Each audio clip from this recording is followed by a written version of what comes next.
में आप सभी का स्वागत है। जैसा कि हमारा कमिटमेंट था कि पूरे एक साल का करंट अफेयर्स हम एक दिन में डिस्कस करेंगे। वो सभी महत्वपूर्ण बिंदु, वो सभी महत्वपूर्ण पॉइंट्स जिनका आने वाले एग्ज़ाम्स में बहुत ही ज़्यादा इम्पोर्टेंस है आपके लिए, उन सभी पॉइंट्स को मैंने इस पीडीएफ के द्वारा शेयर किया है।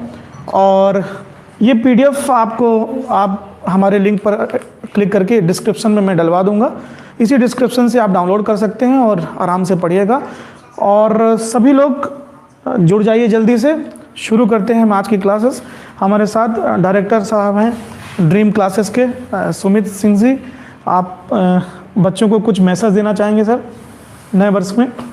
Wish you happy new year one and all present here, and जो भी मुझे देख रहे हैं सभी को नए वर्ष की हार्दिक शुभकामनाएं।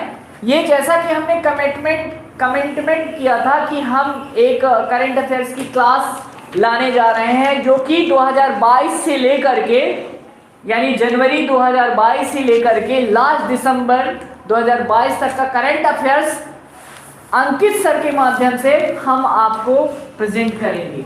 अब अंकित सर आपको करंट अफेयर्स के बारे में अच्छे से पढ़ाएंगे। आते जो भी एग्जाम्स हमारे आ रहे हैं, इनका इनकमिंग एग्जाम्स आ रहे हैं, जैसे एसएससी जीडी हो गया है ना, फॉरेस्ट गार्ड हो गया, एमपीपीएससी हो गया, तो जितने भी बच्चे प्रिपरेशन कर रहे हैं आप इस करंट अफेयर्स का लाभ उठा सकते हैं। Thank you so much. तो दोस्तों हम शुरू करते हैं आज की क्लास। बस मैं एक बार ऑडियो चेक कर लूँ सही है, प्रॉपर है, और मैं थोड़ा सा शेयर कर दूं इस लिंक को भी, और उसके बाद हम शुरू करते हैं आज की क्लासेस। आप सभी लोग कॉपी पेन लेके बैठिए। आप लोग जो यहाँ बैठे हैं, अच्छा आप लोगों को सभी को good morning, happy new year. और आप लोग भी जो मुझे लाइव सुन रहे हैं, लाइव देख रहे हैं, आप सभी को भी नव वर्ष की हार्दिक शुभकामनाएं। बस एक मिनट में इसे शेयर कर दूं और उसके बाद हम शुरू करते हैं आज क्लास। इसकी लिंक दे दीजिए मुझे, लिंक भेजिए मुझे, आप में से कोई भेज दीजिए, ग्रुप में भेजिए जल्दी से।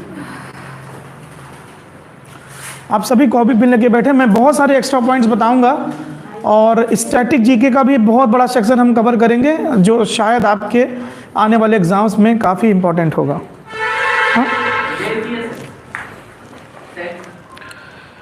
Just wait.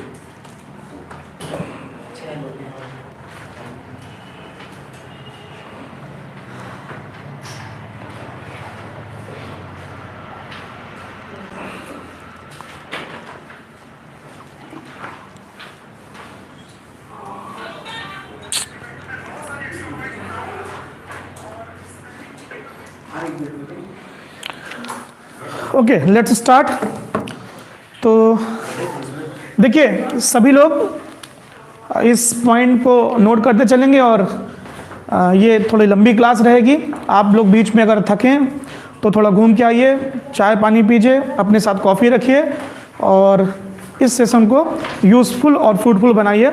आने वाले जितने भी आपके एग्ज़ाम्स हैं भविष्य में, उन सभी के लिए ये बहुत इंपॉर्टेंट होने वाली है। तो देखिए सबसे पहला क्वेश्चन यहाँ पर मैं जो डिस्कस करने जा रहा हूँ, आप बोर्ड देखते चलें और मैं बोलता भी चल रहा हूँ। तो सबसे पहला प्रश्न यहाँ पर देखिए, श्रीमती द्रौपदी मुर्मू जी के बारे में, हमारी भारत की वर्तमान राष्ट्रपति आप नियुक्त हुई हैं। और देखिए द्रौपदी मुर्मू जी के बारे में मैं बहुत सारे इंपॉर्टेंट पॉइंट आपको यहाँ बता रहा हूँ।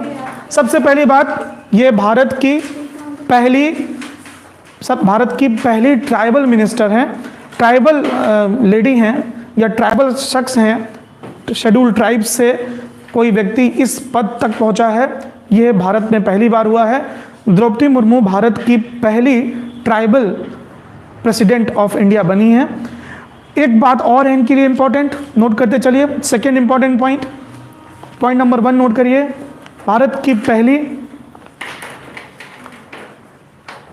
ट्राइबल लेडी, अनुसूचित जनजाति से वर्ग से संबंधित कोई व्यक्ति जो भारत की राष्ट्रपति पद पर पहुंचा,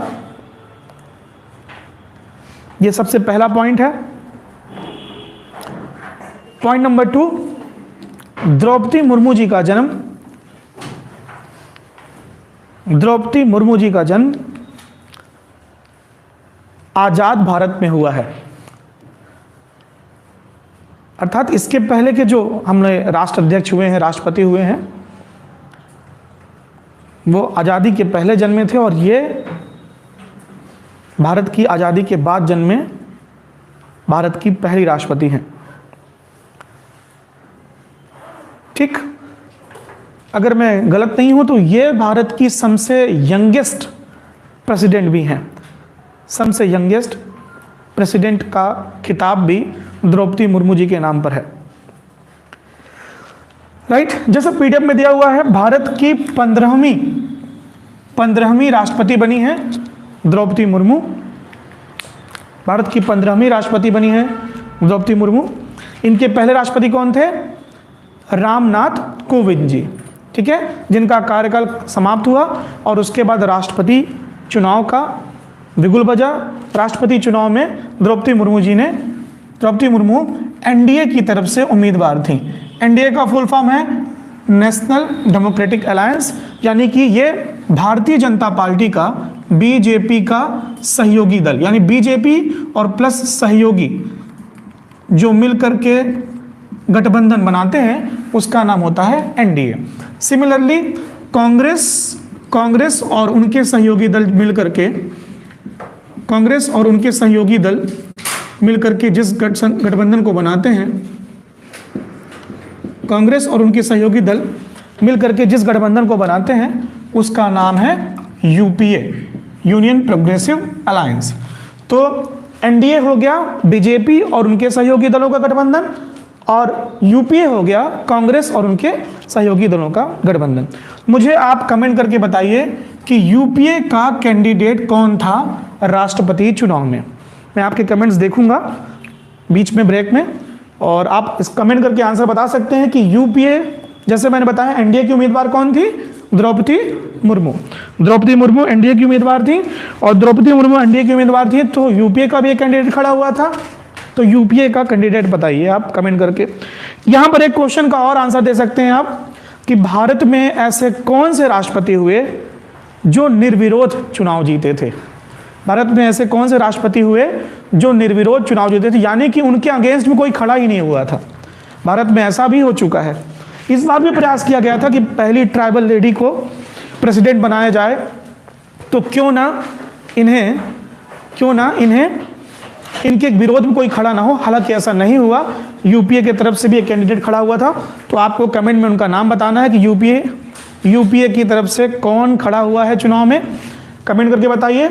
और द्रौपदी मुर्मू जी एनडीए की उम्मीदवार थी और उन्हें विजयश्री प्राप्त हुई। आपको पता है कि राष्ट्रपति का चुनाव एकल संक्रमणीय मत पद्धति से हुआ है। जब हम पॉलिटी पढ़ेंगे तो मैं इसको डिटेल में आपको डिस्कशन करूंगा कि इस सब चीज़ों का मतलब क्या होता है। एक इंपॉर्टेंट पॉइंट, भारत का सर्वोच्च पद कौन सा है? राष्ट्रपति का, ठीक है। भारतीय संविधान के अनुसार भारत का सर्वोच्च पद क्या है? राष्ट्रपति, ठीक है, याद रखिएगा। कमेंट करके बताइए कॉन्स्टिट्यूशन के किस आर्टिकल में राष्ट्रपति पद का जिक्र दिया है? भारतीय संविधान के किस आर्टिकल में राष्ट्रपति पद का जिक्र दिया है?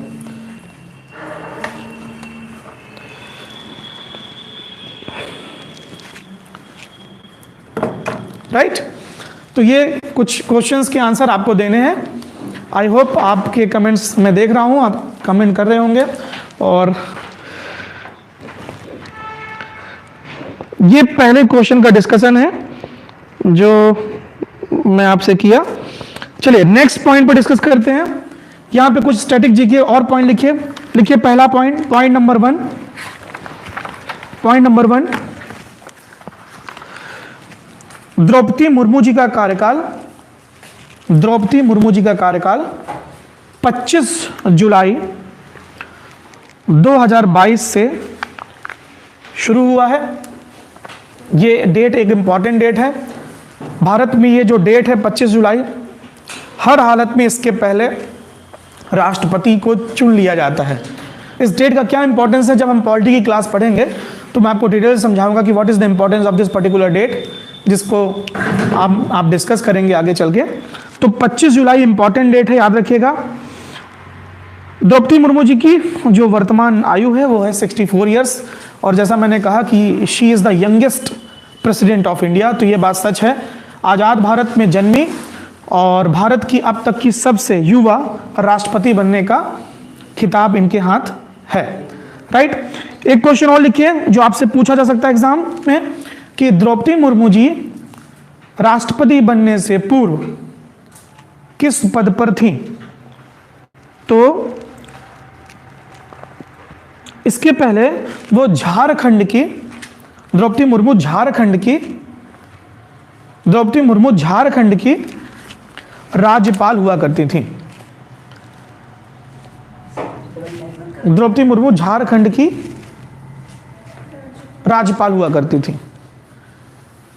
कुछ विजुअल प्रॉब्लम आ रही है, विजुअलिटी प्रॉब्लम है क्या? एक मिनट मैं खुद ही देख लेता हूं ना इसको।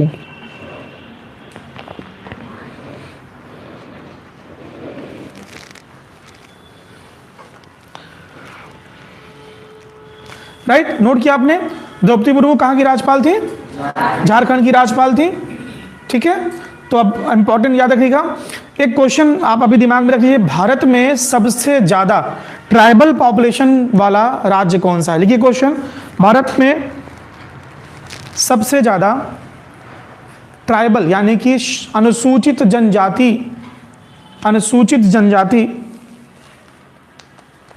भारत में सबसे ज्यादा अनुसूचित जनजाति जनसंख्या किस राज्य में पाई जाती है? भारत में सबसे ज्यादा अनुसूचित जनजाति जनसंख्या किस राज्य में पाई जाती है? उत्तर लिखिए, मध्य प्रदेश,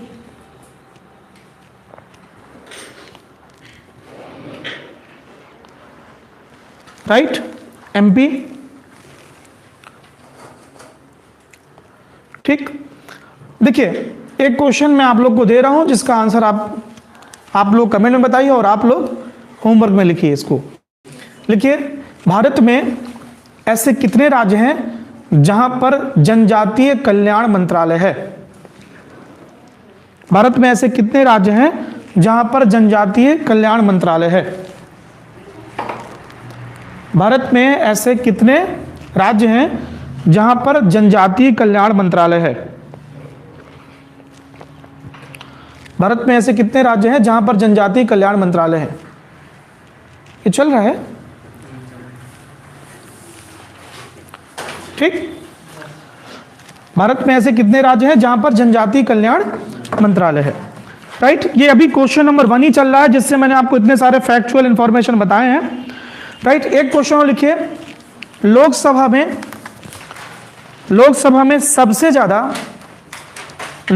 में सबसे ज्यादा एसटी सीट यानी schedule tribe seats, schedule tribe seats किस राज्य में है?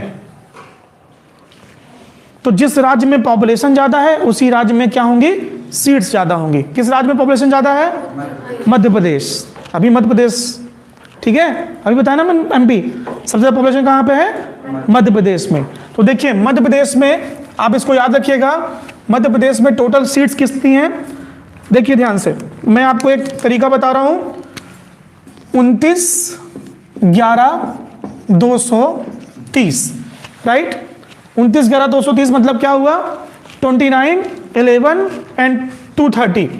29 सीट्स हैं लोकसभा की, 11 सीट्स हैं राज्यसभा की और 230 हैं विधानसभा की।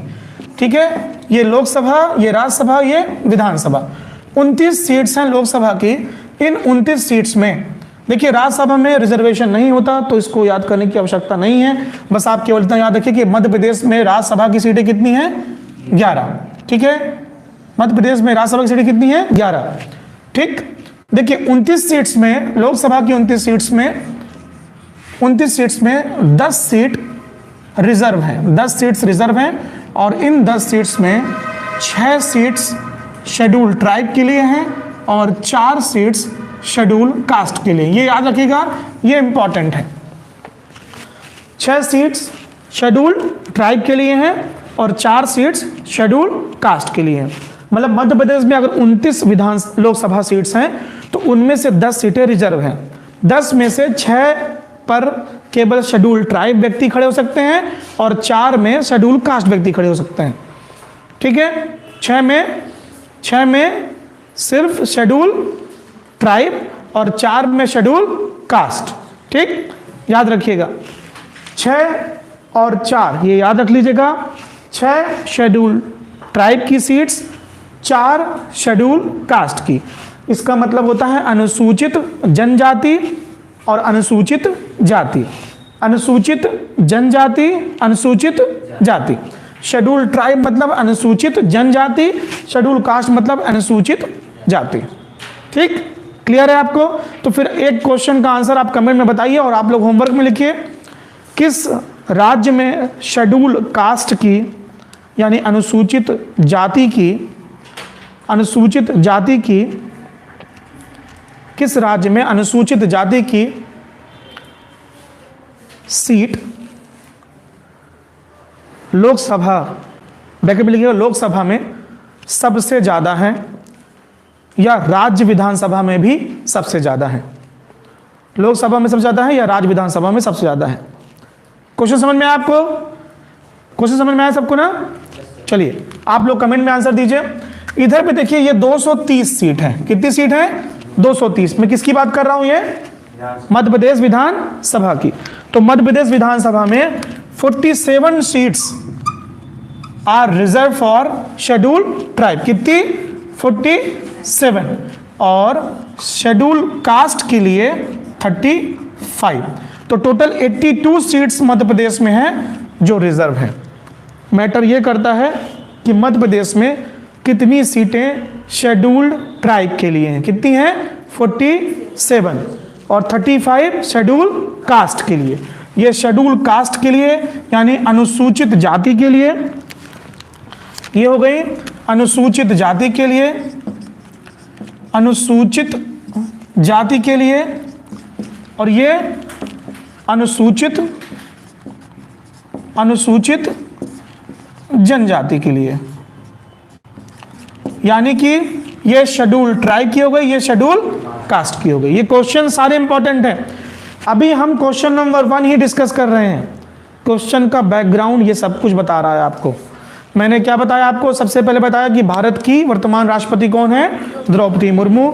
द्रौपदी मुर्मू भारत की पहली ट्राइबल लेडी बन चुकी हैं, या tribal person, those who became the president of India, जो भारत की राष्ट्रपति पद तक पहुंचा। ठीक, ये सबसे यंगेस्ट भी हैं, आजाद भारत में पैदा हुई हैं और भारत की राष्ट्रपति बनी। ये हम लोगों ने कुछ इंपॉर्टेंट पॉइंट डिस्कस किया। अब Draupadi Murmu schedule tribe community से आती हैं, तो मैंने शेड्यूल ट्राइब के बारे में आपको बताया कि भारत में सबसे ज्यादा ट्राइबल पॉपुलेशन वाला राज्य कौन सा है?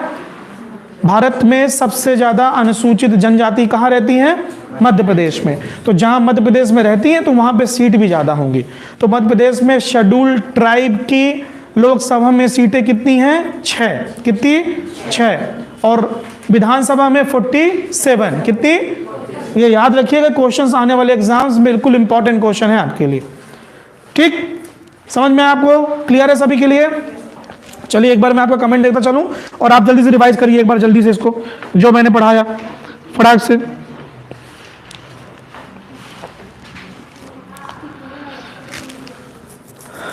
हाँ, शेड्यूल ट्राइब लोकसभा में कितनी है? 6। ठीक है, विधानसभा में मध्य प्रदेश विधानसभा में कितनी है? 47। राज्यसभा में आरक्षण नहीं होता। ठीक है, तो आरक्षण कहानी नहीं है वहां पर, बात ही खत्म। राइट, चलिए सबको ऑडियो आ रहा है ना?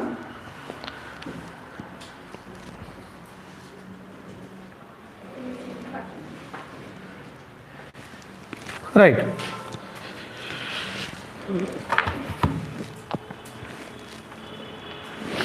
चलिए क्वेश्चन नंबर दूसरा देखते हैं। क्वेश्चन नंबर 2 पे आ जाते हैं। क्वेश्चन नंबर 2 क्या है? क्वेश्चन नंबर 2 क्या है? पीछे की आप चाहें तो लाइट बुझा सकते हैं, है ना? क्वेश्चन नंबर 2 डिस्कस करते हैं। हाँ हाँ, बुझा दीजिए। ठीक है, विजिबल ना? दिख रहा है सबको ना? नहीं, आगे की नहीं बुझाइए, आगे बुझाएंगे तो फिर अंधेरा आ जाएगा यहाँ पर ना। ठीक, दूसरा क्वेश्चन है भारत के उपराष्ट्रपति। ठीक, नोट करिए, भारत के उपराष्ट्रपति, वर्तमान उपराष्ट्रपति कौन है? जगदीप धनखड़, है ना। मैंने आपको पीडीएफ ग्रुप में भेजा हुआ है, तो आप उसको भी साथ में देखिए। राइट, भारत के उपराष्ट्रपति वर्तमान कौन है? जगदीप धनखड़। लिखिए इंपॉर्टेंट पॉइंट, जगदीप धनखड़ भारत के उपराष्ट्रपति बनने से पूर्व, जगदीप धनखड़ भारत के उपराष्ट्रपति बनने से पूर्व, जगदीप धनखड़ भारत के उपराष्ट्रपति बनने से पूर्व पश्चिम बंगाल के राज्यपाल थे।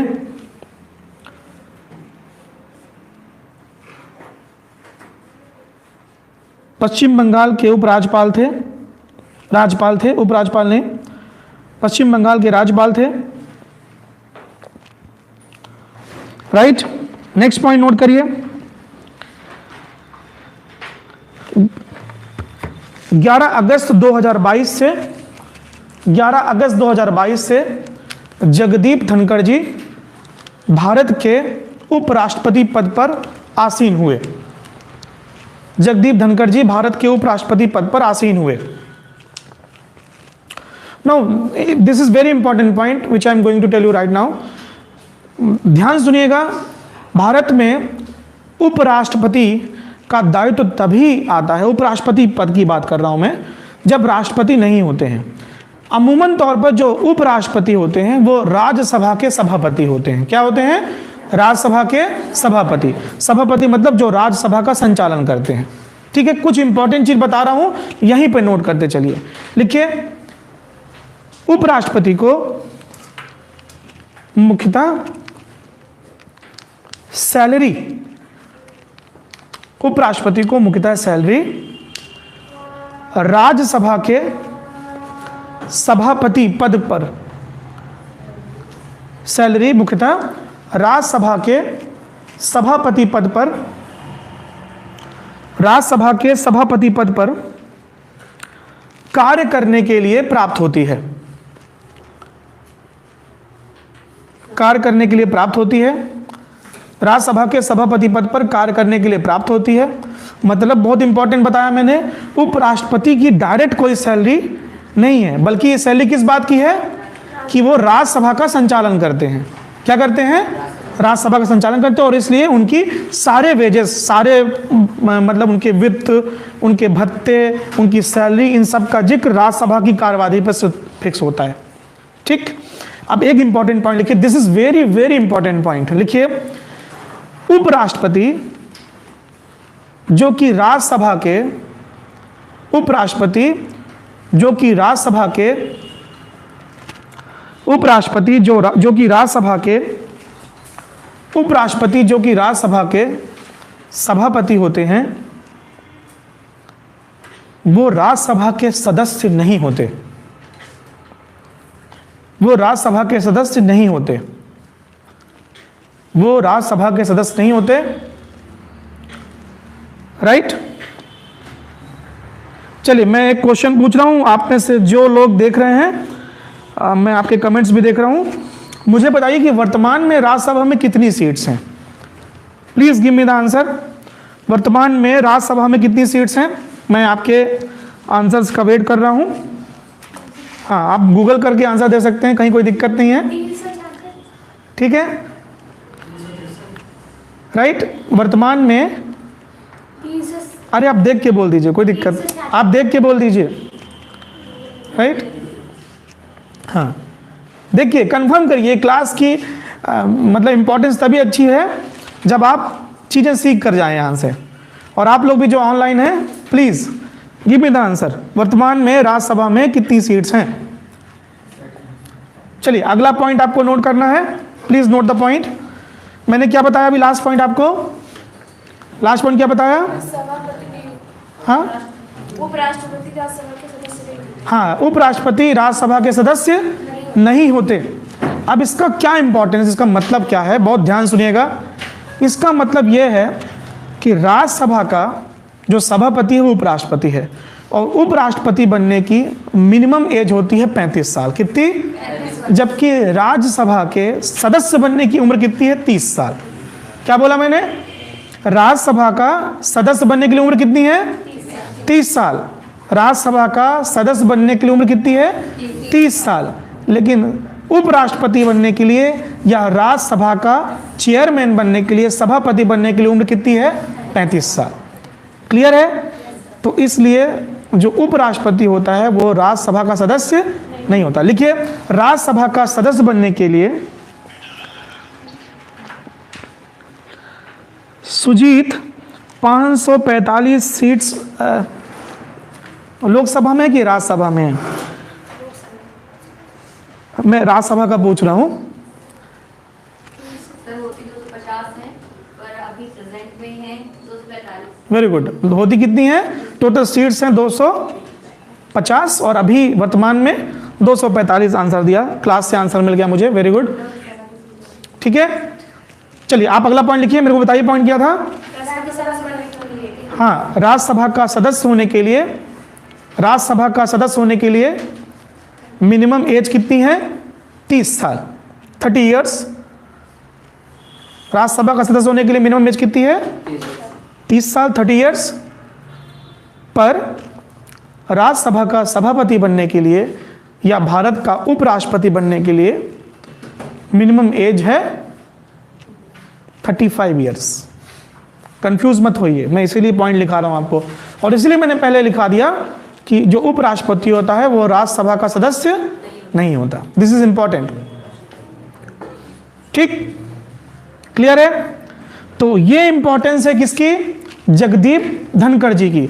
अगर मैं आपसे सरल भाषा में पूछूं, सभी लोग बताइएगा, जगदीप धनखड़ जी का मुख्य कार्य क्या है? राज्यसभा का संचालन करना, to chair the house of, हाँ राज्यसभा। अब देखिए, राज्यसभा भारत का उच्च सदन है। राज्यसभा भारत का उच्च सदन है, ठीक है, और लोकसभा भारत का निम्न सदन है। ठीक है, याद रखिएगा, राज्यसभा कभी भंग नहीं होता, लोकसभा भंग होता है। और जब लोकसभा भंग होती है तो पुनः चुनाव होता है, फिर से नया प्रधानमंत्री चुना जाता है। प्रधानमंत्री अपनी नई कैबिनेट बनाता है, कैबिनेट में मिनिस्टर्स होते हैं और वो मिनिस्टर्स दरअसल देश को संचालित करते हैं प्रधानमंत्री के साथ में। और ये सब कुछ डेडिकेटेड होता है भारत के राष्ट्रपति के लिए। ठीक, क्लियर है? तो ये दूसरा क्वेश्चन था जिससे मैंने कई सारे इंपॉर्टेंट लिया।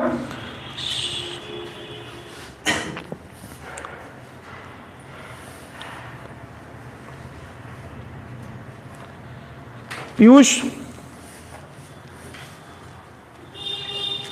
this is not the platform to discuss such things, right?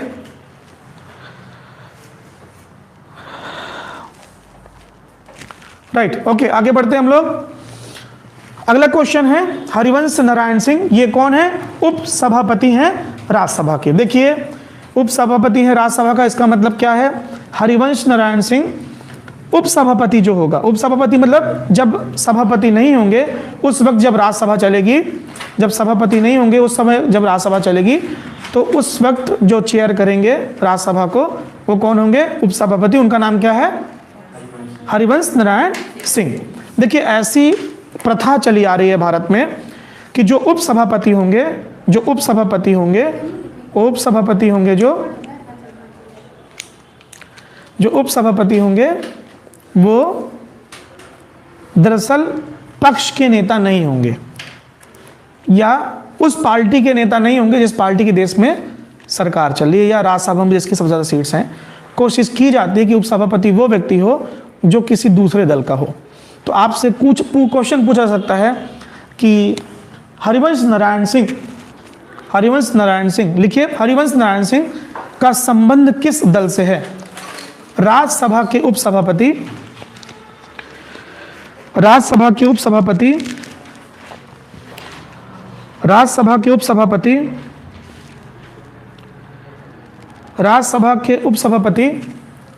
Harivansh Narayan Singh, Rajya Sabha के उपसभापति हरिवंश नारायण सिंह का संबंध किस दल से है? हरिवंश नारायण सिंह का संबंध किस दल से है? आंसर लिखिए, Janata Dal United. Janata Dal United, Janata Dal United. ठीक, ये वही पार्टी है जिसकी वर्तमान में बिहार में सरकार है। और नीतीश कुमार चीफ मिनिस्टर हैं। नीतीश कुमार क्या है? मुख्यमंत्री। कहाँ के? बिहार के। ठीक, एक क्वेश्चन और लिखिए, भारत में नीतीश कुमार जी की बात आ गई है तो एक क्वेश्चन लिख लीजिए। भारत में सर्वाधिक मुख्यमंत्री पद की सर्वाधिक बार, मतलब सबसे ज्यादा बार, भारत में सबसे ज्यादा बार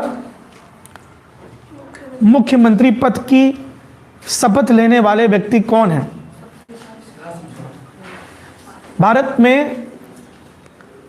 भारत में सबसे ज्यादा बार मुख्यमंत्री पद की शपथ लेने वाले व्यक्ति कौन है? उत्तर लिखिए, नीतीश कुमार।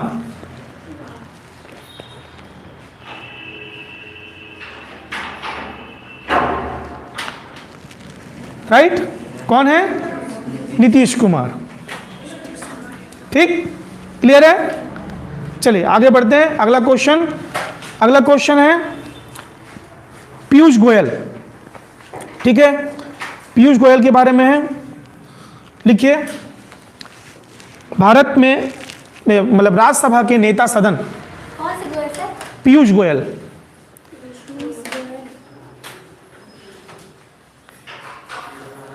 पीयूष गोयल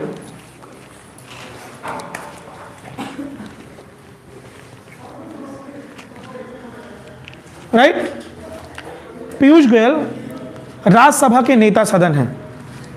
नेता सदन मतलब पक्ष का नेता। ठीक है, मतलब समझिए, एक तरफ आप लोग हो गए विपक्ष और आप लोग क्या हो गए? पक्ष। आप एक व्यक्ति को कहेंगे कि ये हमारा नेता सदन है, तो फिर उधर होगा नेता प्रतिपक्ष। कौन होगा? नेता प्रतिपक्ष। लीडर ऑफ अपोजिशन उधर बैठेगा और लीडर ऑफ इधर बैठेगा, मतलब सदन का नेता यहां बैठेगा जो पक्ष का होगा, और उधर कौन बैठेगा? जो विपक्ष का होगा। तो नेता सदन, उनका नाम है पीयूष गोयल। लिखिए, पीयूष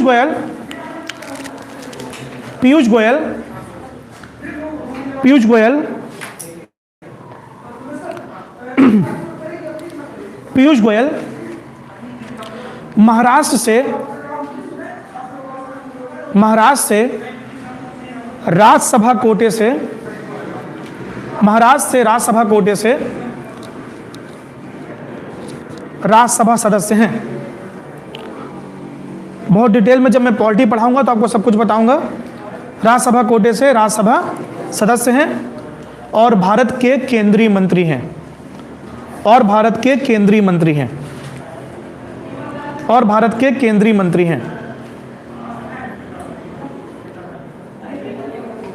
ठीक, क्लियर है? ठीक है, चलिए कमेंट करके बताइए आप में से जो देख रहे हैं, पीयूष गोयल वर्तमान में कौन से मंत्री हैं? कौन सा इन्हें दारोमदार मिला हुआ है? पीयूष गोयल भारत के नहीं, रेल मंत्री नहीं है। अब वो रेल मंत्री हैं अश्विनी वैष्णव। अब उनके पास कौन सा मंत्रालय है? कमेंट करके आंसर दीजिए। पीयूष गोयल जी के पास, हालांकि इस पीडीएफ में मैंने लास्ट में डिस्कशन दिया है, लेकिन फिर भी आप अभी अगर सुन रहे हो तो बताइए, पीयूष गोयल के पास वर्तमान में कौन सा मंत्रालय है? रेल मंत्री हैं अश्विनी वैष्णव जी। भारत के वर्तमान रेल मंत्री कौन है? अश्विनी वैष्णव। आपको पीयूष गोयल का डेजिग्नेशन बताना, पीयूष गोयल जी वर्तमान में किस मंत्रालय को संभाल रहे हैं?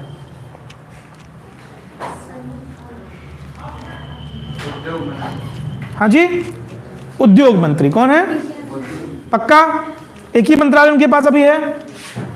चलिए, इसका मतलब आप लोग लिख लीजिए, आपको कैबिनेट पढ़नी है, मैं आगे डिस्कस करूंगा। अभी भारत की कैबिनेट पढ़नी है आपको, ठीक है? इससे क्वेश्चन 100% पेपर में आते हैं।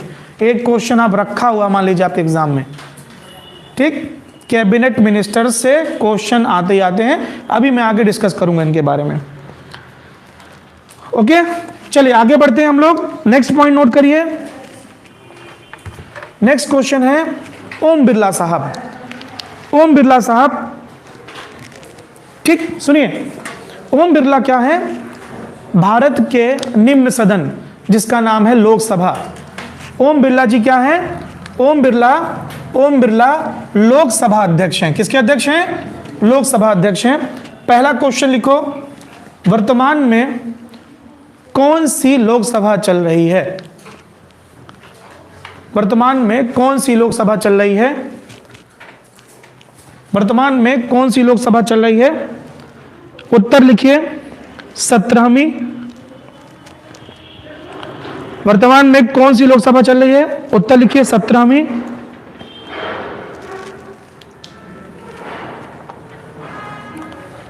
सत्रहवीं लोकसभा चल रही है, 17th। ठीक, वर्तमान में कौन सी लोकसभा चल रही है? 17वीं। अब इंपॉर्टेंट लिखिए अगला पॉइंट। ओम बिरला जी राजस्थान के कोटा से सांसद हैं। राजस्थान के कोटा से सांसद हैं।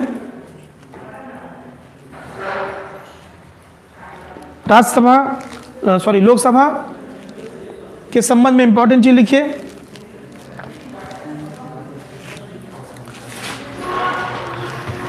Note down.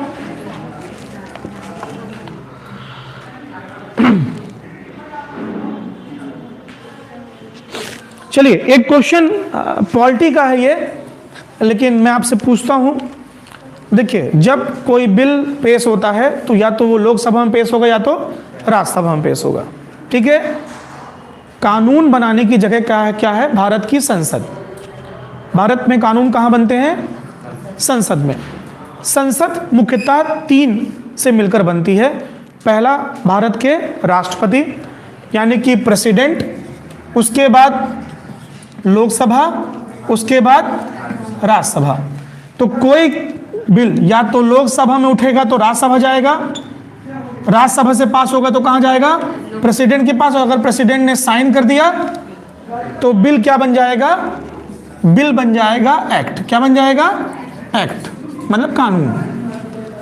ठीक, बिल उठेगा लोकसभा से, जाएगा कहां? राज्यसभा। राज्यसभा से कहां जाएगा? प्रेसिडेंट के पास। और अगर प्रेसिडेंट ने साइन कर दिया तो बिल क्या बन जाता है? कानून। सिमिलरली अगर बिल उठा कहां? राज्यसभा से, तो कहां जाएगा? लोकसभा से कहां जाएगा? प्रेसिडेंट। और प्रेसिडेंट ने साइन कर दिया तो क्या बन जाएगा? कानून। कोई भी बिल क्या बन जाएगा? कानून। इसका मतलब मैं आपसे अगर पूछूं संसद किनसे मिलकर बनती है, तो 3 से। कौन कौन? राष्ट्रपति, लोकसभा और राज्यसभा। अब चाहे बिल राज्यसभा से उठे तो पहले लोकसभा जाएगा, लोकसभा से राष्ट्रपति के पास। अगर बिल लोकसभा से उठा है तो लोकसभा से कहां जाएगा? राज्यसभा, राज्यसभा से राष्ट्रपति के पास। ठीक, अब इंपॉर्टेंट क्वेश्चन समझिए, आपको मैं क्या समझाना चाहता हूं। हम अभी पढ़ रहे हैं किनके बारे में? ओम बिरला साहब के बारे में। ओम बिरला साहब चेयर करते हैं लोकसभा को। ठीक है, हमने राज्यसभा के केस में पढ़ा था, जो राज्यसभा का सभापति होता है वो राज्यसभा का सदस्य, बल्कि जबकि लोकसभा का जो सभापति यानी कि जो लोकसभा का चेयरमैन है वो लोकसभा का सदस्य होता है। लिख लीजिए, लोकसभा का सभापति या लोकसभा का जो चेयरमैन होता है, लोकसभा का सभापति या जो लोकसभा का चेयरमैन होता है,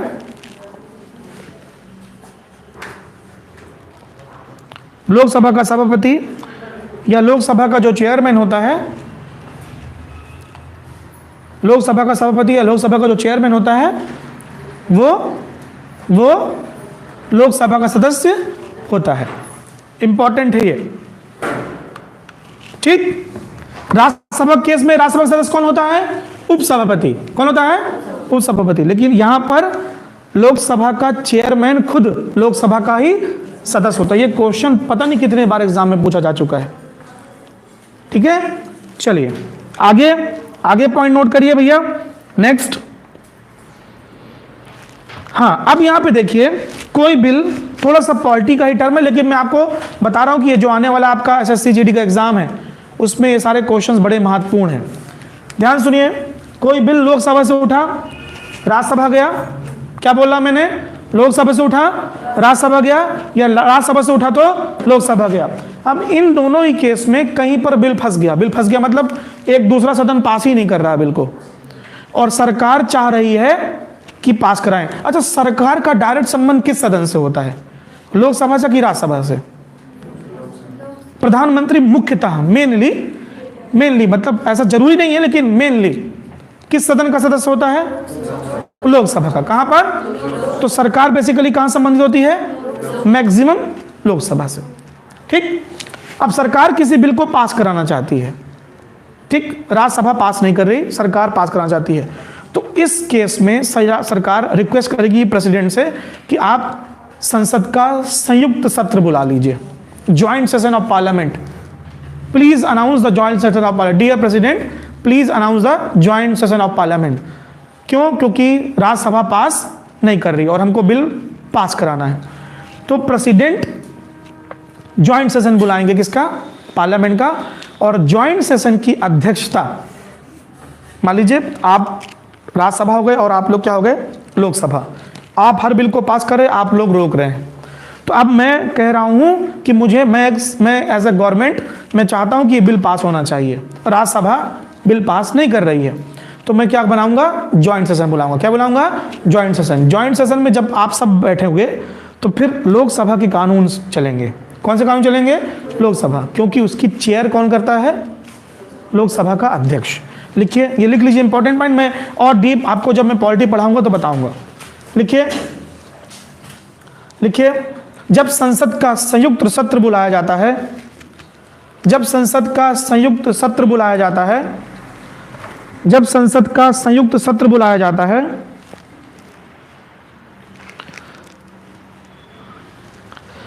जब संसद का संयुक्त सत्र बुलाया जाता है,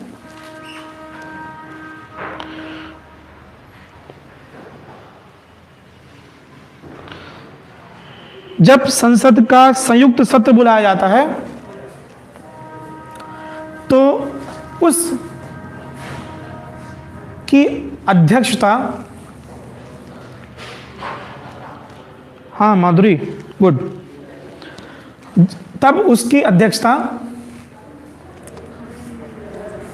लोकसभा अध्यक्ष करता है। लोकसभा अध्यक्ष करता है। इसका मतलब संसद के संयुक्त सत्र की कार्यवाही, संसद के संयुक्त सत्र की कार्यवाही लोकसभा के नियम से चलती है। संसद के संयुक्त सत्र की कार्यवाही लोकसभा के नियम से चलती है। This is very important point, याद रखिएगा। ठीक है, अब मैं आपसे क्वेश्चन पूछ रहा हूं, आंसर दीजिए। हाँ शिवांक, वेरी गुड। चलिए शिवांक आंसर दीजिए मुझे कि ज्वाइंट सेशन ऑफ पार्लियामेंट, संसद का संयुक्त सत्र राष्ट्रपति बुला सकता है, यह भारतीय संविधान के किस अनुच्छेद में लिखा हुआ है? Please give me the answer Shivank. Session of parliament announced by the President of India is associated with the article given in the Constitution. किस कॉन्स्टिट्यूशन, भारतीय संविधान के किस अनुच्छेद में यह जिक्र है कि राष्ट्रपति ज्वाइंट सेशन ऑफ पार्लियामेंट बुला सकता है? Please give me the answer Shivank. ठीक है, ये आप लोग के लिए होमवर्क है और ऑनलाइन वालों के लिए भी होमवर्क चल रहा है भाई, दोनों के लिए चल रहा है, राइट?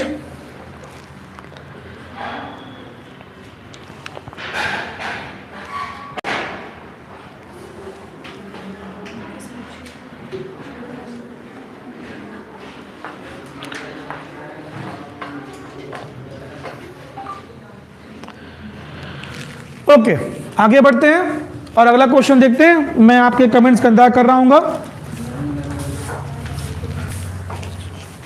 शांति से बैठ जाइए, ठीक है? कुछ लोग इधर चल जाइए, मतलब सीट नहीं बढ़ पा रही तो इधर आ जाइए। पूरी क्लास खचाखच भर गई है ना। चलिए,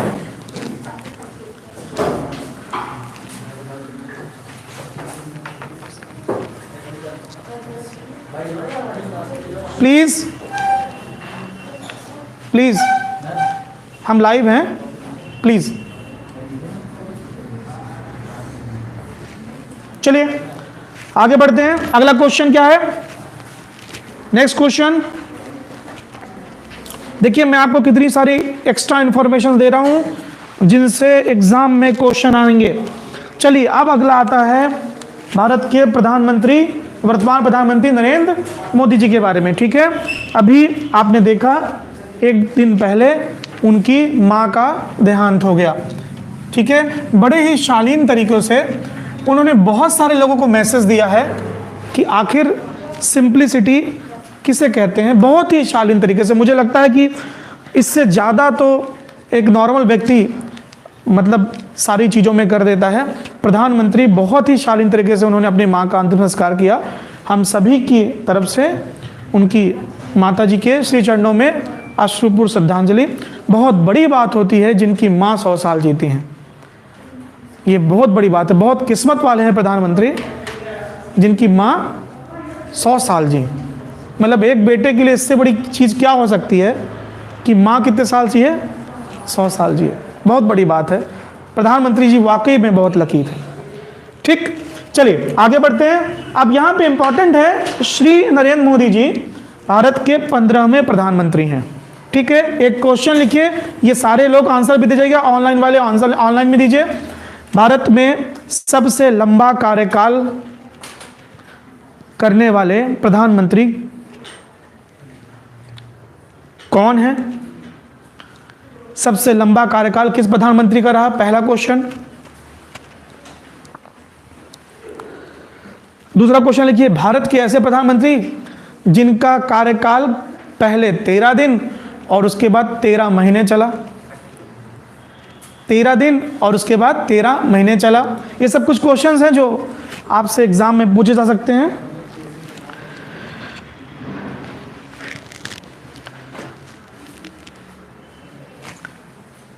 जी मैं क्वेश्चन पूछ रहा हूं आपसे, माया जी।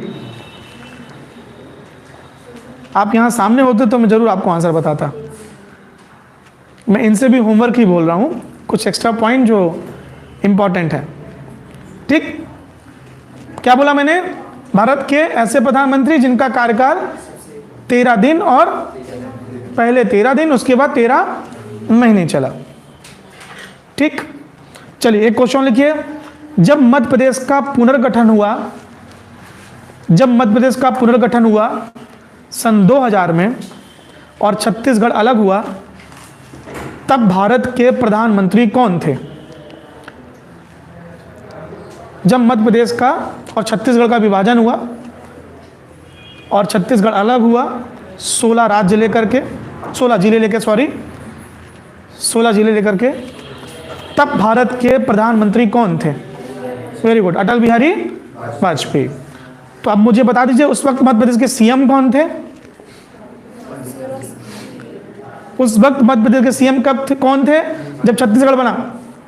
आप लोग बता सकते हैं कमेंट करके। जब मध्य प्रदेश का और छत्तीसगढ़ का विभाजन हुआ, मतलब छत्तीसगढ़ सेपरेट होकर के एक नया स्टेट बना, तब उस वक्त मध्य प्रदेश के सीएम कौन थे? छत्तीसगढ़ के जो सीएम बने थे उनका देहांत हो चुका है।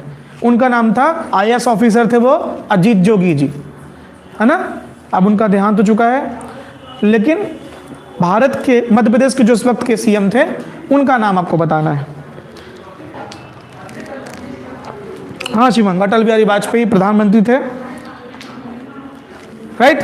चलिए अब यहां देखते हैं प्रधानमंत्री पद का जिक्र। अगला क्वेश्चन लिखिए, प्रधानमंत्री पद का जिक्र। ये क्वेश्चंस जो मैं आपको लिखवा रहा हूं इन सारे के आंसर्स मैं आपको क्लास में भी देता चलूंगा, टेंशन मत लीजिए। और आप जो ऑनलाइन है वो आपके पास गूगल है, आप बढ़िया सर्च करिए और अभी अपने कॉपी में नोट करते चलिए। लिखिए प्रधानमंत्री पद का जिक्र भारतीय संविधान के किस अनुच्छेद में मिला है? प्रधानमंत्री पद का जिक्र भारतीय संविधान के किस अनुच्छेद में मिला है? ठीक है, लिख लिए। सबसे पहली बात, आप कॉन्स्टिट्यूशन पढ़ेंगे तो उसमें आर्टिकल नंबर 75 है। कौन सा है? आर्टिकल नंबर 75 लिखिए। उसमें लिखा है अनुच्छेद नंबर 75 लिखिए, 75। आंसर क्या है इसका? आर्टिकल नंबर 75 लिखिए। आर्टिकल 75 में अनुच्छेद 75 में जिक्र है कि राष्ट्रपति को सलाह देने के लिए राष्ट्रपति को सलाह देने के लिए एक मंत्री परिषद होगी जिसका मुखिया प्रधानमंत्री होगा। तो देखिए, प्रधानमंत्री संबंधी कोई डायरेक्ट आर्टिकल नहीं है, बल्कि क्या लिखा हुआ है कि प्रधानमंत्री को सलाह देने के लिए क्या होगी, एक मंत्री परिषद, सलाह देने के लिए, यानी कि राष्ट्रपति का काम करने के लिए। और उसका मुखिया कौन होगा, प्रधानमंत्री, जो बहुमत दल का नेता होगा। कौन होगा, तो मतलब भारत में प्रधानमंत्री का डायरेक्ट चुनाव नहीं होता। मतलब आप प्रधानमंत्री होंगे, मोदी जी को इस बात पर वोट नहीं करते। मोदी जी को वोट मिलता है जहां से वो सांसदी का चुनाव लड़ते हैं, फिर सारे सांसद मिलकर के चुनते हैं कि ये व्यक्ति क्या होंगे, हमारे बहुमत दल के नेता। और बहुमत दल मतलब जिसको सबसे ज्यादा लोग अपना एश्योरेंस दे दे कि हाँ हम इन्हीं को अपना नेता मानते हैं, ठीक, वही बनता है भारत का प्रधानमंत्री। और नियुक्ति कौन करता है, भारत का राष्ट्रपति। देखिए, सिलेक्शन, इलेक्शन और अपॉइंटमेंट, ये तीनों चीजें अलग अलग होती हैं। सिलेक्शन, इलेक्शन और अपॉइंटमेंट। जब मैं अभी पॉलिटी पढ़ाऊंगा तो मैं आपको बताऊंगा what is the exact meaning of this selection, election और अपॉइंटमेंट। कुछ कहानी है, जब हम यहाँ कंफ्यूज हो जाते हैं तो मैं आपको एग्जांपल लेके इन सब चीजों को बताऊंगा। What is difference between selection, election and appointment.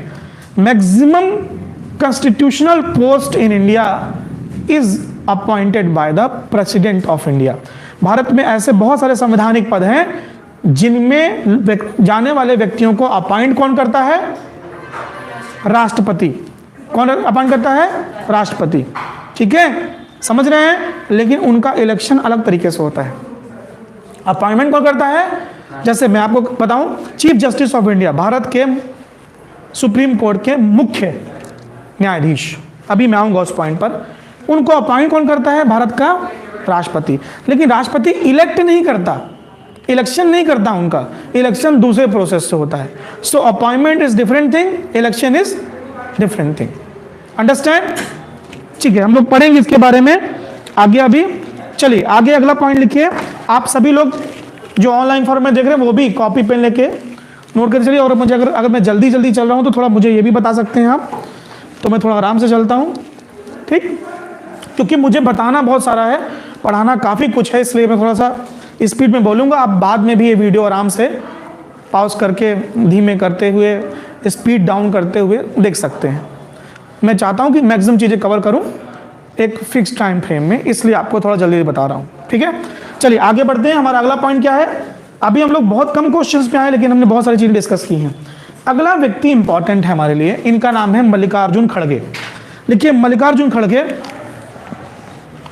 Rajya Sabha के, अच्छा एक क्वेश्चन और मुझे बताइए कमेंट करके, बहुत महत्वपूर्ण क्वेश्चन आपसे पूछ रहा हूं। अच्छा क्वेश्चन ये पेपर में आ सकता है आपके। मैंने आपको बताया लोकसभा का, लिखिए लोकसभा का नेता सदन, लोकसभा का नेता सदन, leader of house of Lok Sabha जी। अगला क्वेश्चन लिखिए, leader of house of Lok Sabha, Lok Sabha का नेता सदन, उत्तर लिखिए नरेंद्र मोदी जी।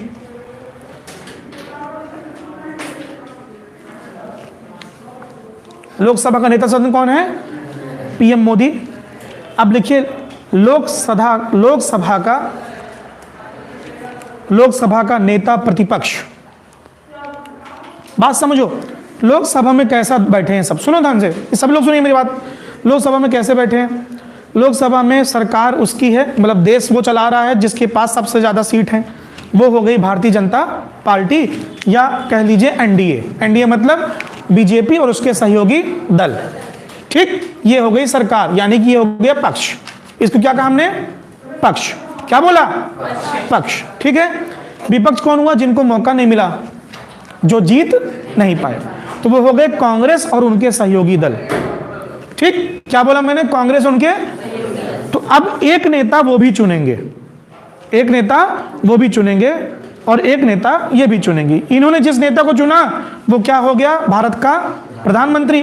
अब उधर वाले को तो कुछ मिलेगा नहीं, तो वो बनेगा नेता प्रतिपक्ष। क्या बनेगा बेटा, नेता प्रतिपक्ष। मेरी बात ध्यान सुनिएगा, आपसे क्वेश्चन ये पूछ रहा हूं कि क्या वर्तमान लोकसभा में कोई नेता प्रतिपक्ष है, हाँ या नहीं।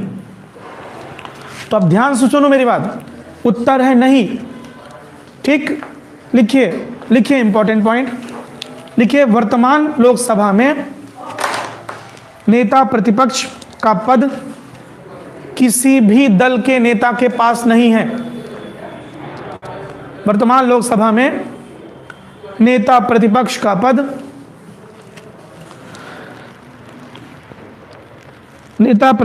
पद किसी भी दल के पास नहीं है। ठीक, लिखिए कारण ये सब इंपॉर्टेंट क्वेश्चंस हैं। कारण नेता प्रतिपक्ष का पद होने के लिए यह आवश्यक है। लिखिए, नेता प्रतिपक्ष यानी कि लीडर ऑफ अपोजिशन का पद होने के लिए यह आवश्यक है। लीडर ऑफ अपोजिशन का पद होने के लिए यह आवश्यक है कि किसी भी एक दल के पास कम से कम लोकसभा की 10% सीट हों। किसी भी एक दल के पास कम से कम लोकसभा की 10 सीटें हों, 10% सीटें हों, 10%। कितनी? 10% सीट्स हों। और याद रखो, वर्तमान में किसी भी दल के पास 10% सीट्स नहीं है। मतलब अगर मैं 545 लूं तो 10% कितना आता बेटा? लगभग 54 से 55 सीट किसी भी दल के पास नहीं है। इसलिए नेता प्रतिपक्ष का पद नहीं है। ठीक, अब सुनिए होता क्या है नेता प्रतिपक्ष का पद अगर मिल जाए तो। जो लिखिए, नेता प्रतिपक्ष को या नेता प्रतिपक्ष के पद को धारण किए हुए व्यक्ति को, नेता प्रतिपक्ष के पद को धारण किए हुए व्यक्ति को, नेता प्रतिपक्ष के पद को धारण किए हुए व्यक्ति को कैबिनेट मिनिस्टर का दर्जा मिलता है। नेता प्रतिपक्ष के पद को धारण किए हुए व्यक्ति को कैबिनेट मिनिस्टर का दर्जा मिलता है। कैबिनेट मिनिस्टर का दर्जा मिलता है। ठीक, वर्तमान में लोकसभा में कोई भी नेता प्रतिपक्ष नहीं है। ये याद रख लीजिएगा, इंपॉर्टेंट है। ठीक बेटा, ये बहुत इंपॉर्टेंट क्वेश्चन है। तो अब आपसे पूछ सकता है कि बताइए लोकसभा की अंतिम, मतलब जब से नहीं है पद, अंतिम बार लोकसभा का नेता प्रतिपक्ष कौन था? लिखो, वर्ष 2014 में अंतिम बार लोकसभा के अध्यक्ष पद को, वर्ष 2014 में अंतिम बार लोकसभा के अध्यक्ष पद को, लोकसभा के अध्यक्ष पद को बताइए कमेंट करके किसने संभाला था। I am waiting for comments. और आप लोग भी आंसर बता सकते हैं।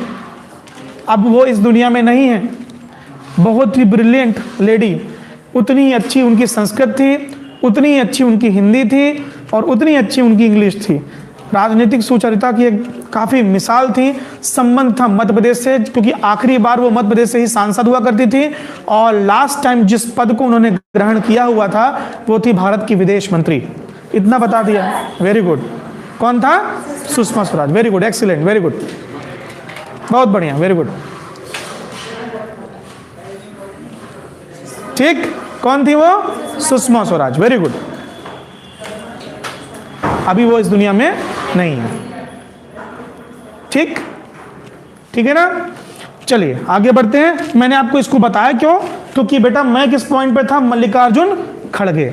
अब लिखिए मल्लिकार्जुन खड़गे के बाद लिखिए, मल्लिकार्जुन खड़गे हाल ही में भारतीय राष्ट्रीय कांग्रेस के राष्ट्रीय अध्यक्ष मल्लिकार्जुन खड़गे हाल ही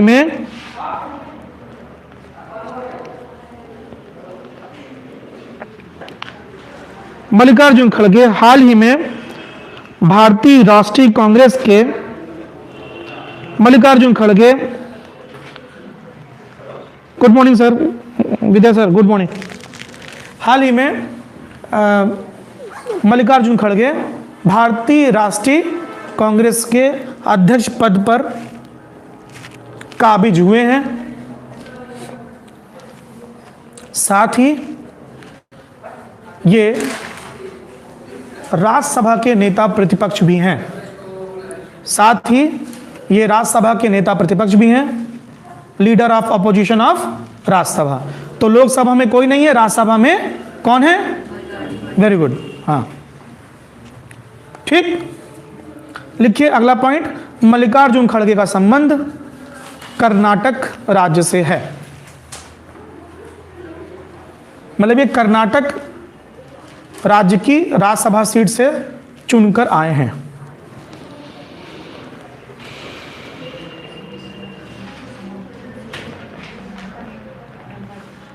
ठीक, चलिए, गुड मॉर्निंग विद्या सर, गुड मॉर्निंग। हाँ, अगला लिखिए, एक इंपॉर्टेंट क्वेश्चन बताइए, मैं आपके जनरल नॉलेज के लिए पूछ रहा हूं, मतलब ये इंटरेस्टिंग, ऐसा इंटरेस्टिंग चीज है कि आपको जानना जरूरी है। आपको ये बात पता है कि आप बिना चुनाव लड़े भी भारत के प्रधानमंत्री या किसी राज्य के मंत्री या भारत सरकार के मंत्री या मुख्यमंत्री बन सकते हैं। ठीक, क्या बोला मैंने? बिना चुनाव लड़े भी आप भारत के प्रधानमंत्री बन सकते हैं। भारत का प्रधानमंत्री बनने के लिए उम्र कितनी है? 25 साल। 25 साल से ऊपर कोई भी व्यक्ति जिसको कोई दल चाह ले, वो बिना चुनाव लड़े भी प्रधानमंत्री, मुख्यमंत्री या कोई भी मंत्री बन सकता है। बस शर्त यह है कि 6 माह के भीतर उसे चुनाव लड़ करके या किसी सदन का सदस्य बन करके आना पड़ेगा। लेकिन 6 माह तक वो आराम से लड़ सकता, आराम से वो प्रधानमंत्री बन सकता है, कोई जरूरत नहीं है इलेक्शन लड़ने के लिए।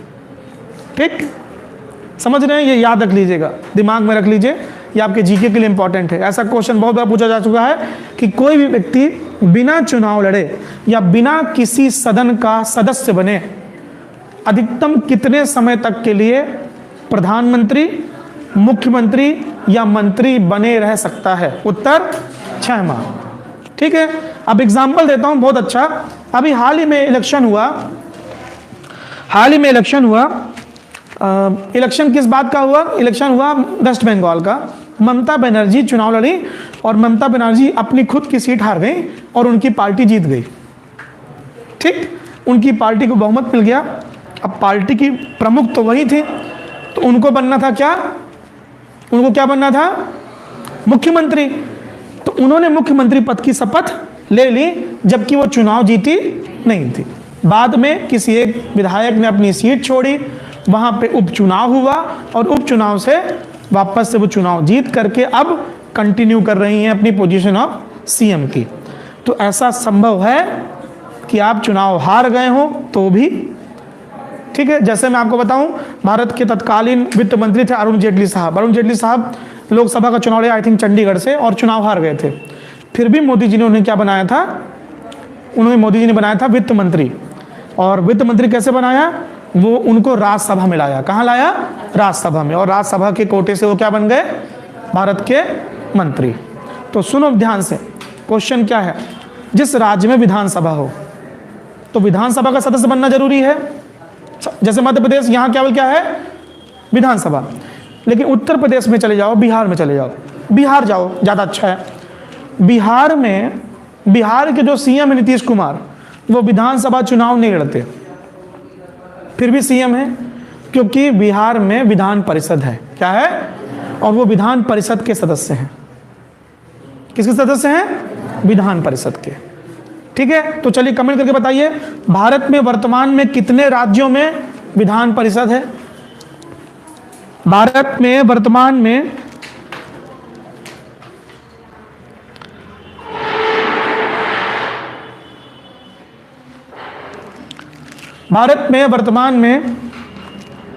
Thank you sir, thank you all. Bharat में वर्तमान में कितने राज्यों में विधान परिषद हैं? देखिए सुनते हैं हम लोग, नोट करिए पॉइंट। सबसे पहला तो यूपी नोट कर लो, उसके बाद बिहार, उत्तर प्रदेश, बिहार, महाराष्ट्र, आंध्र प्रदेश, तेलंगाना और कर्नाटक। ठीक है, मेरी बात समझ रहे हैं? इंपॉर्टेंट ये है बेटा कि इन राज्यों में जिनमें विधान परिषद है, उसमें कोई व्यक्ति जो विधान परिषद का सदस्य है वो भी सीएम बन सकता है या मंत्री बन सकता है। सिमिलरली केंद्र में चले जाओगे तो केंद्र में राज्यसभा का कोई भी व्यक्ति क्या बन सकता है? मंत्री या प्रधानमंत्री बन सकता है। समझ में आ रही है ना? चिंता मत करिए, जब हम पॉलिटी पढ़ेंगे तो इससे भी डीप इंफॉर्मेशन लेंगे। टेंशन लीजिए, एक परत खोल दूंगा मैं, परेशान मत हो।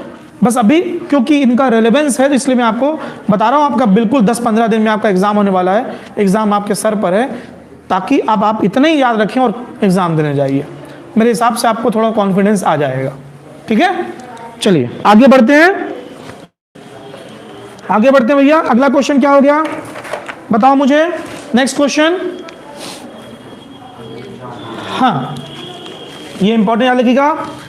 लेफ्टिनेंट जनरल अनिल चौहान हो गए हैं CDS, chief of defence staff. देखिए सीडीएस पद का सृजन, सीडीएस पद कब बना?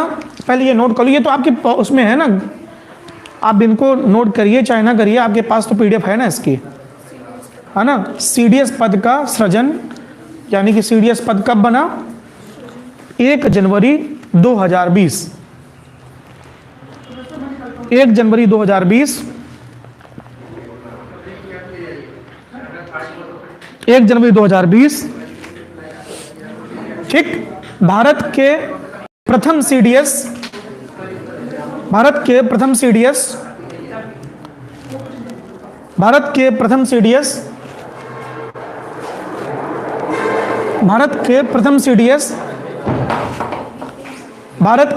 सीडीएस जनरल विपिन रावत जी थे, है ना, जिनका दुर्घटना में दुखद निधन हुआ। जनरल विपिन रावत जी थे। ठीक है, मेरी बात ध्यान सुनिएगा, बिल्कुल शोर किए बिना बैठ जाइए पीछे। देखिए सीट होगी उधर पे, उधर से जाइए, उधर से जाइए।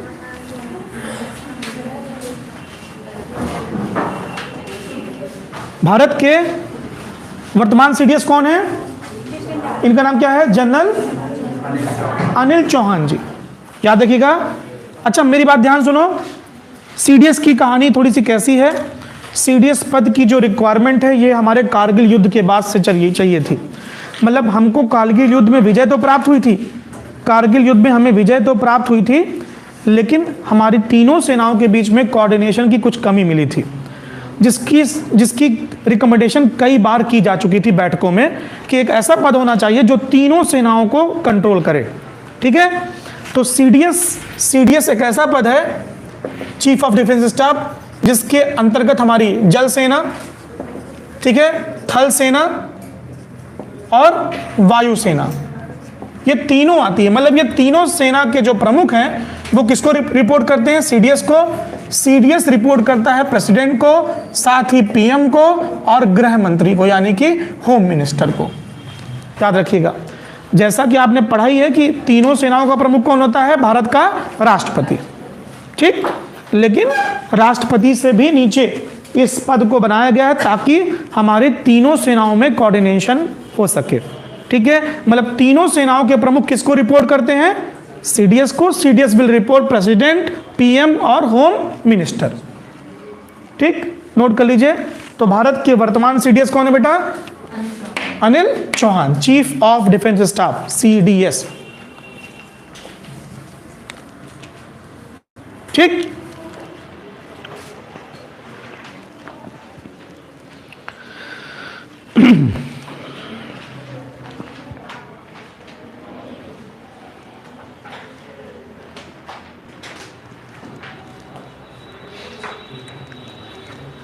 राइट, आगे बढ़ते हैं हम। इंपॉर्टेंट अगला क्वेश्चन देखते हैं। डॉक्टर विवेक जोशी हैं भारत के महापंजीयक एवं जनगणना आयुक्त। देखिए भारत में, सुन लीजिए आप लोग बस जानकारी के संबंध में, भारत में जो जनगणना के पहले साक्ष्य प्राप्त होना शुरू होते हैं वो कौटिल्य के अर्थशास्त्र में जिक्र है। कौटिल्य के अर्थशास्त्र में ऐसी जनगणना नहीं हुई थी, मतलब ऐसी जनगणना का जिक्र नहीं मिलता जैसी जनगणना आज होती है। वो कार्य आधारित जनगणना को ढूंढ रहे थे, मतलब उन्होंने जानकारी मांगी थी उस वक्त कि कितने लोग किस कार्य में लगे हुए हैं। उसके बाद लॉर्ड मेयो का समय आया, उसके बाद लॉर्ड रिपन का समय आया और उसके बाद भारत में नियमित जनगणना शुरू हो गई। ठीक, तो आप याद रखिएगा जनगणना जो है, जनगणना मतलब जनता को गिनना, जनगणना ये केंद्र सूची का विषय है। किसका सूची विषय है? केंद्र सूची का विषय है। जबकि जनसंख्या नियंत्रण यानी कि पॉपुलेशन को कंट्रोल करना ये समवर्ती सूची का विषय है। कौन सा विषय है? समवर्ती यानी कंकरेंट लिस्ट, वो लिस्ट जिस पर केंद्र भी कानून बना सकता है और राज्य भी कानून बना सकता है। ठीक, क्लियर है? जनसंख्या कितनी है ये कौन गिनेगा? कौन गिनेगा? केंद्र सरकार। लेकिन जनसंख्या कंट्रोल कैसे करनी है ये इस पर कानून केंद्र सरकार बना सकता है और राज्य सरकार बना सकती है। ठीक, मेरी बात ध्यान सुनिएगा। जब भारत आज़ाद हुआ, बड़ी इंटरेस्टिंग इंफॉर्मेशन बता रहा हूँ आपको, तो हमारी जो पॉपुलेशन थी वो लगभग, क्योंकि संविधान सभा में 389 मेंबर्स पहुंचे थे, तो 389 10 लाख की पॉपुलेशन में एक व्यक्ति को भेजा गया था। तो ऐसा अनुमान लगाएं तो लगभग भारत की जो पॉपुलेशन हुई वो लगभग 39 करोड़ के आसपास हुई। मैं और ऐड कर लेता हूँ बच्चों और इन सबको बुलाकर, बूढ़ों को मिला करके, या शायद हम इतनी फिक्स इंफॉर्मेशन ना प्राप्त कर पाए हों। 40 करोड़ पॉपुलेशन थी। कितनी? आज हम लोग 2023 1 जनवरी 2023 में बैठे हुए हैं और बस कुछ दिनों में जनगणना के नए आंकड़े हमको आएंगे सामने। ऐसा अनुमान है कि हम लगभग 135 से 140 करोड़ हो चुके हैं, मतलब लगभग हम 100 करोड़ बढ़ चुके हैं। कितना? कौन कहता कि भारतीयों ने कुछ नहीं किया? कितने हो गए हैं? मात्र 140 करोड़ के आसपास, मतलब 135 से 140 करोड़ से इससे कम नहीं होंगे अब, ऐसा अनुमान। अब डेटा आपको आ जाएगा, अभी तो हमको 2011 का आंकड़ा ही पढ़ना है और जब तक आपका एग्जाम होगा तब तक 2011 के आंकड़े ही रहेंगे। हाँ, जनगणना से संबंधित कुछ क्वेश्चन आपसे पूछ सकते हैं, तो लिखिए 2011 की जनगणना में, 2011 की जनगणना में 2011 की जनगणना में देखिए चल रहा है ना वो, 2011 की जनगणना में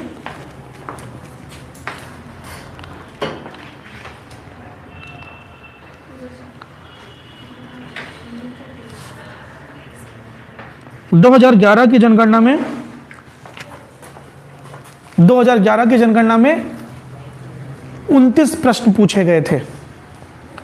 2011 की जनगणना में 29 प्रश्न पूछे गए थे, जबकि 2021-22 की जनगणना जो होने वाली है इसमें आपसे 31 प्रश्न पूछे जाएंगे। 31 प्रश्न पूछे जाएंगे। 2011 की जनगणना में जब जनगणना वाले आए थे ना तो उन्होंने 29 प्रश्न पूछे थे। इस बार कितने प्रश्न पूछे जाएंगे आपसे? 31 प्रश्न पूछे जाएंगे। ठीक, 31 प्रश्न पूछे जाएंगे। राइट, अगला इंपॉर्टेंट पॉइंट नोट करिए। भारत की पहली डिजिटल जनगणना होगी वर्ष 2021-22 की जनगणना जो है वो होगी भारत की पहली डिजिटल जनगणना। मतलब जो जनगणना करने वाले आएंगे वो आईपैड लेकर के आएंगे बढ़िया से डिजिटल, आपसे फॉर्म खोलेंगे, इंफॉर्मेशन लेंगे, वहीं पुट करेंगे और सबमिट करेंगे। रियल टाइम में डेटा पहुंच जाएगा सरकार के पास। जबकि 2011 में क्या हुआ था? 2011 की जनगणना के अंतिम आंकड़े 2014 में आए थे। 3 साल लग गए थे आंकड़े आने में, लेकिन अब की बार क्या होगा? रियल टाइम, सीधे वो जैसे सबमिट करेंगे वैसे डेटा पहुंच जाएगा किसके पास? सरकार के पास। तो याद रख लीजिएगा 2021-22 की जो जनगणना होने वाली है वो भारत की पहली डिजिटल जनगणना होगी। ठीक,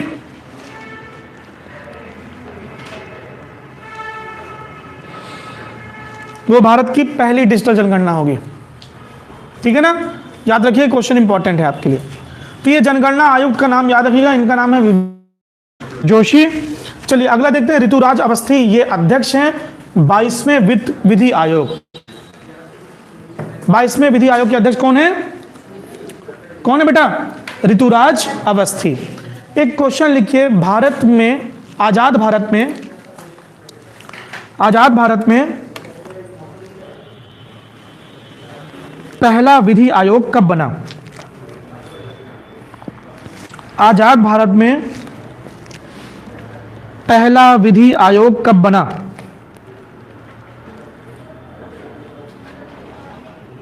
आजाद भारत में पहला विधि आयोग कब बना?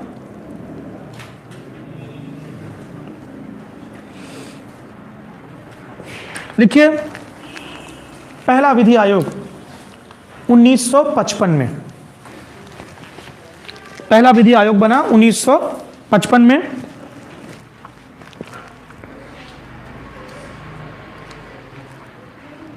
ठीक, क्लियर है? अगला क्वेश्चन नोट करिए, श्री एन.के. सिंह, ये भारत के 15वें वित्त आयोग हैं, वित्त आयोग के अध्यक्ष। तो वर्तमान में 15वां वित्त आयोग चल रहा है और 15वें वित्त आयोग के अध्यक्ष, वर्तमान में 15वां वित्त आयोग चल रहा है और 15वें वित्त आयोग के अध्यक्ष, 15वें वित्त आयोग के अध्यक्ष, कुछ लोग इधर आ जाइएगा, इधर भी एक सीट खाली है, बन जाए तो फिर बैठ जाइए वहीं पर। 15वें वित्त आयोग के अध्यक्ष कौन है? एन.के. सिंह। प्लीज प्लीज उधर से जाइए, उधर से जाइए। हाँ,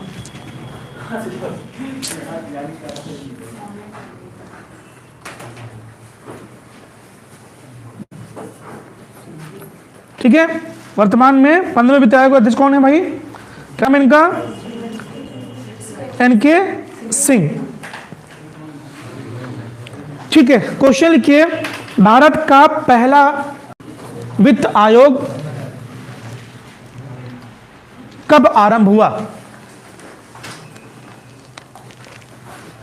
भारत का पहला वित्त आयोग कब आरंभ हुआ? 22 नवंबर 1951। ये क्वेश्चंस बहुत इंपॉर्टेंट हैं। फर्स्ट नंबर का आयोग कब हुआ? 22 नवंबर 1951। चलिए, तो पहला आंसर बता दीजिए अब इसी का, और आप लोग होमवर्क नोट करिए, और जो ऑनलाइन देख रहे हैं वो बताएं कि भारत के पहले वित्त आयुक्त कौन थे, या पहले वित्त आयोग के अध्यक्ष कौन थे? भारत के पहले वित्त आयोग के अध्यक्ष कौन थे? Please give me the answer. Bharat के पहले वित्त आयोग के अध्यक्ष कौन थे? Please give the answer.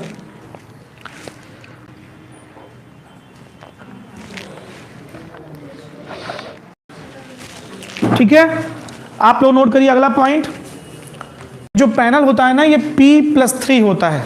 सुनो जरा ध्यान से, ये जो फाइनेंस कमीशन है, अभी बताया मैंने आपको, वित्त आयोग, ये P+3 होता है। P+3 मतलब एक प्रेसिडेंट और 3 अन्य सदस्य होते हैं। तो प्रेसिडेंट कौन हो गया बेटा? क्या नाम है इनका? एन.के. सिंह। ठीक है, इनका जो रिकमेंडेशन है 2025-26 तक चलेगा। ठीक है, ये P+3 मतलब एक प्रेसिडेंट और 3 क्या होते हैं? सदस्य। कुल 4 सदस्य लोग होते हैं किसमें? इस वित्त आयोग में। जी,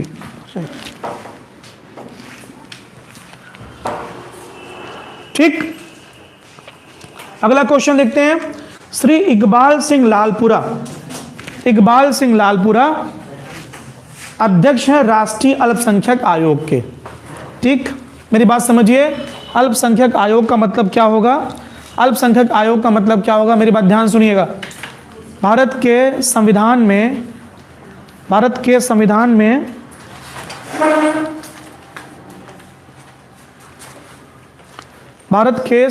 में अनुच्छेद नंबर 29 और 30, कौन सा? अनुच्छेद नंबर 29 और 30, भारत के संविधान में अनुच्छेद नंबर 29 और 30 में अल्पसंख्यक वर्ग के लिए शिक्षा, अल्पसंख्यक वर्ग के लिए शिक्षा और संस्कृति के संबंध में विशेष उपबंध दिया हुआ है। ठीक, उसी के अधीन रहते हुए ये पूरा काम होता है। देखिए, अल्पसंख्यक वर्ग का मतलब क्या हुआ? जिनकी संख्या कम हो। क्या हो? कम हो। और कम है इसका मतलब उनकी विशेष प्रकार की संस्कृति हो सकती है, रहन सहन हो सकता है, बोली हो सकती है, धर्म हो सकता है, शिक्षा हो सकती है, सब कुछ। तो सरकार इन आयोग के माध्यम से संरक्षण करने का प्रयास करती है, जिसको जो आवश्यकता है वो आवश्यकता की पूर्ति करती है। ठीक है, इस आयोग का काम ही है, जिसके अध्यक्ष कौन है? इकबाल सिंह लालपुरा, राष्ट्रीय अल्पसंख्यक आयोग के अध्यक्ष। अगला पॉइंट देखिए, बहुत इंपॉर्टेंट रोल है इनका, जिनका नाम है रेखा शर्मा। ठीक है, देखिए रेखा शर्मा कौन है? CWC नेशनल विमेन कमीशन के अध्यक्ष कौन है? Rekha Sharma. National women commission के अध्यक्ष कौन है? रेखा शर्मा। इसका मतलब क्या हुआ? देखिए, महिलाओं के संबंध में पूरे भारत में अगर कोई भी शिकायत आती है या कोई भी ऐसी मांग जो विमेन से रिलेटेड होती है, उसको उठाने का काम कौन करता है? यह आयोग, जिसका नाम क्या है?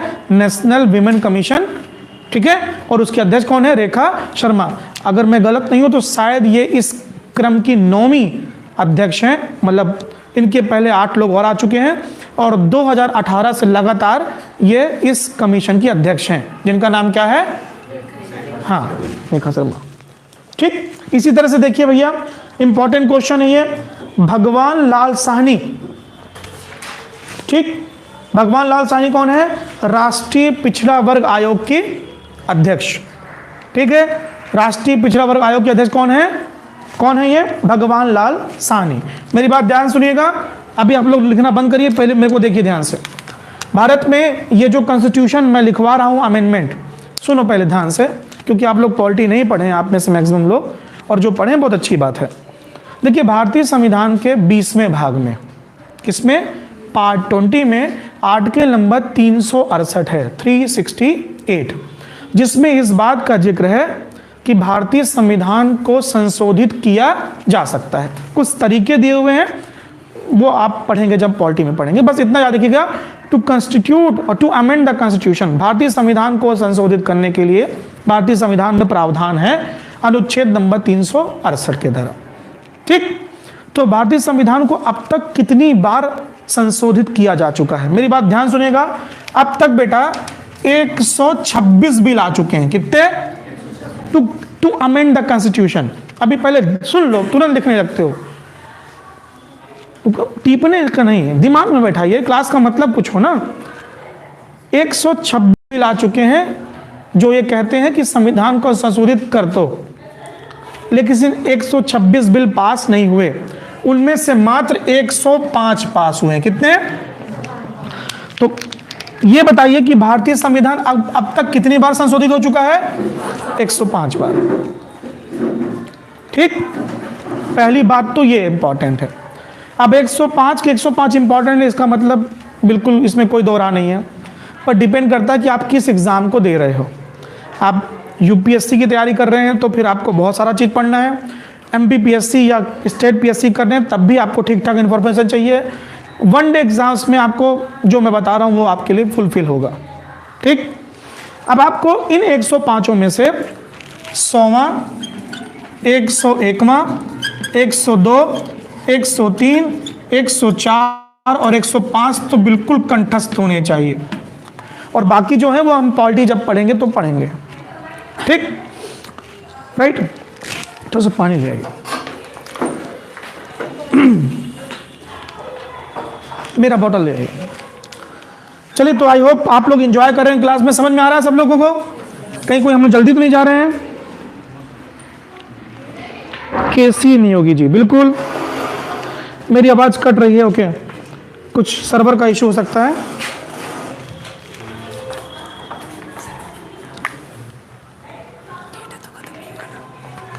देखते हैं।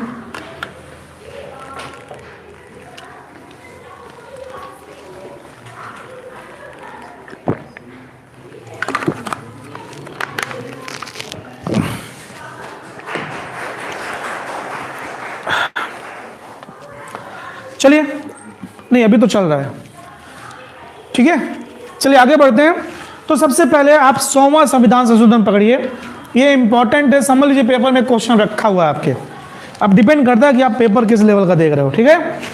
100वें संविधान संशोधन में, अच्छा एक बात, 100वां संविधान संशोधन पढ़ने से पहले बात ये है कि भारत के संविधान में यह लिखा था कि भारत किसी भी विदेशी भूमि का अधिग्रहण कर सकता है। अगर कोई विदेशी भूमि मिल रही हो भारत को तो वो भूमि मिल सकती है, ठीक। उसके लिए संविधान संशोधन की जरूरत नहीं है। लेकिन एक ऐसा केस आया कि जब भारत को अपनी भूमि देनी पड़ी, बेड़ूवाड़ी का मामला था, मैं आपको पढ़ाऊंगा, तो भारत के संविधान में लिखा ही नहीं था कि हम भूमि दे सकते हैं। तो उसके बाद में प्रावधान किया गया कि जब भारत को अपनी भूमि देनी पड़ेगी तो संविधान संशोधन करना पड़ेगा। क्या बोला मैंने? जब भी भारत को अपनी भूमि देनी पड़ेगी तो संविधान संशोधन आवश्यक है। 100वें संविधान संशोधन में हमने क्या किया है, बांग्लादेश को भूमि दी है और बांग्लादेश से भूमि ली है, तो इसलिए संविधान संशोधन करना पड़ा। 101वें संविधान संशोधन में क्या है, जीएसटी। क्या है? जीएसटी, ठीक है। जीएसटी इंपॉर्टेंट, आपको पता होगा, गुड्स एंड सर्विस टैक्स, जो कि पूरे भारत में अब एक जैसा चल रहा है। कुछ उसमें प्रॉब्लम्स हैं, कुछ सुधार की आवश्यकता, ये सब हैं, लेकिन जीएसटी लागू हो गया, ठीक। वित्त मंत्री कौन थे उस वक्त? वित्त मंत्री थे उस वक्त वित्त मंत्री थे भारत के अरुण जेटली साहब। कौन थे? अरुण जेटली साहब। जब जीएसटी पास हो रहा था तो उस वक्त भारत के राष्ट्रपति थे, बताइए, डॉक्टर प्रणब मुखर्जी। कौन थे? डॉक्टर प्रणब मुखर्जी, ठीक। याद रखिएगा, ये क्वेश्चन सारे इंपॉर्टेंट है, ठीक है। मैं ब्रेक देता हूँ 5-10 मिनट में आप लोगों को, राइट। चलिए एक ब्रेक लेते हैं और ब्रेक के बाद हम लोग कंटिन्यू करते हैं, ठीक है। मैं आपको यहीं से शुरू करूंगा, ठीक, ठीक है।